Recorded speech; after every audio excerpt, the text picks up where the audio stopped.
Solomon Islands is one of many countries lagging behind in terms of its wash services. Around 80% of the population reside in rural communities across its 9 provinces.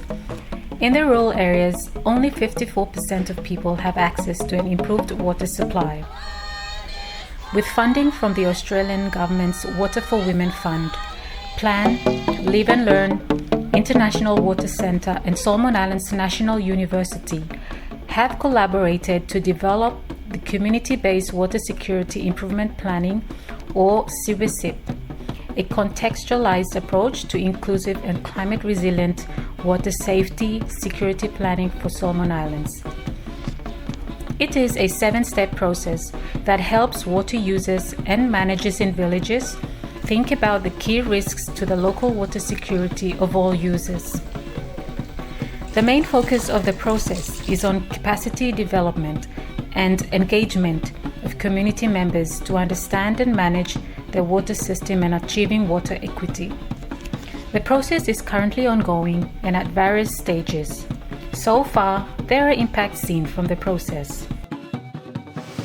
Inside local villages where we implementing CWSIP hem, water committee hem staff but hem garem no poor representation lo sad lot of people with the different age groups here, or the gender and or the interest and what not or the interest lo hem. And also or the skills where okita bin garem. So CWSIP process hem make sure hem involve him now okita people ya, and hem strong him now water committee for involving of the different age groups ya.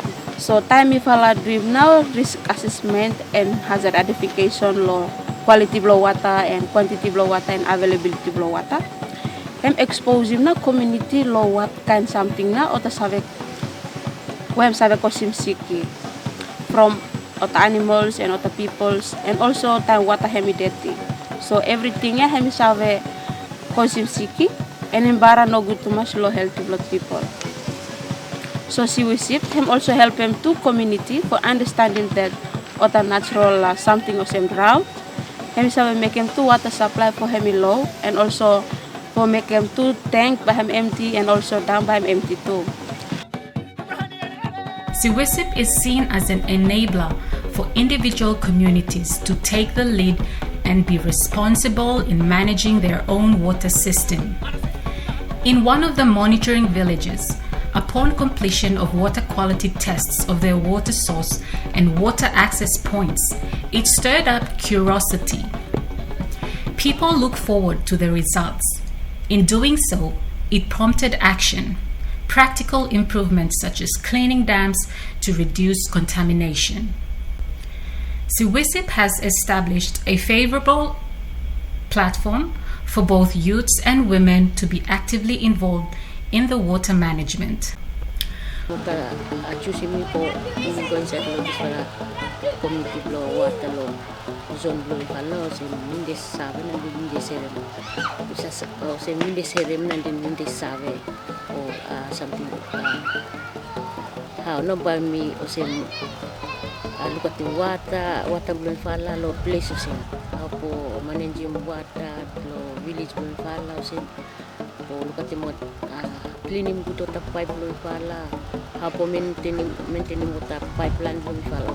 So me happy time me or choosing me to become water community place. So since wakablo CWSIP hem happen, hem improve na participation blow oketa women, youth and oketa man. Many communities in the Solomon Islands are adapting to changing weather patterns.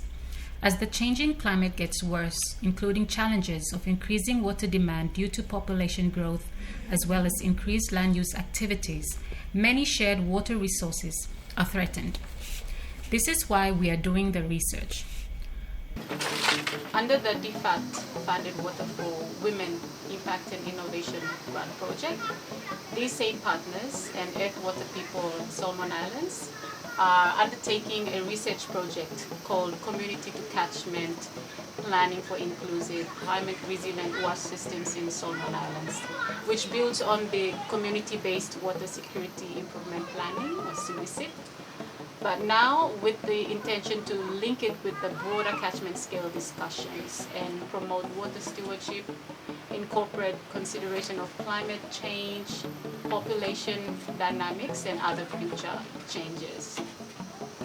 The research project aims to raise the importance of understanding the water catchment area, how it connects, where people's water comes from, importance of protecting the resource, whether visible at the surface or invisible under our feet. So the imaging work of the research project looks at enhancing the existing approach of stewardship to improve sustainability, inclusiveness, and opportunity to plan for future scenarios. This means consideration into past and current challenges as well as future scenarios.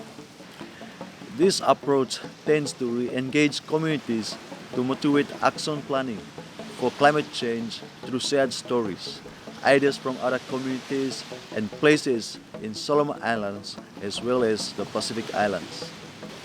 And also it helps increase the knowledge around impacts of climate change, the likely future hazards, what vulnerable and resilient water system may look like through workshops.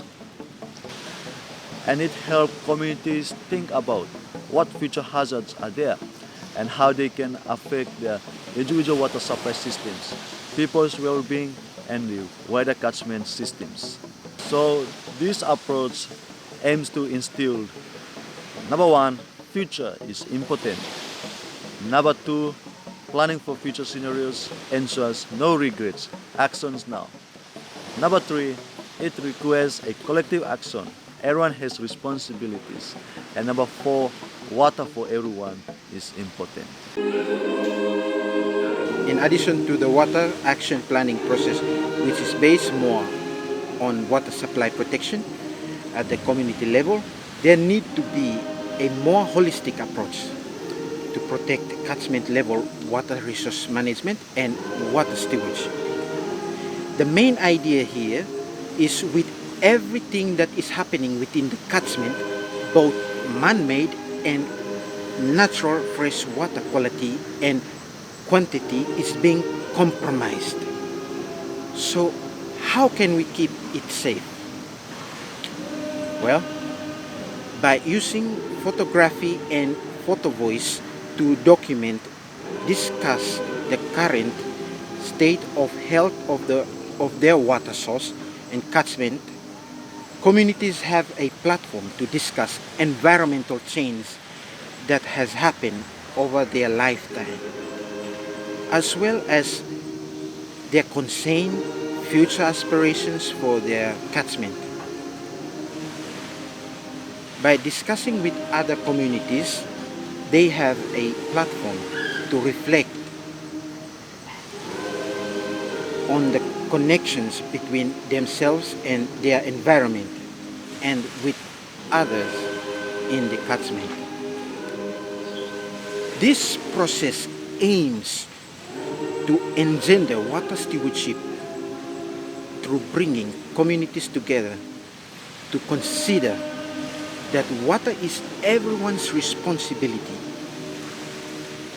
and to discuss individual and collective actions they can take to conserve, to protect, and regenerate their water resources.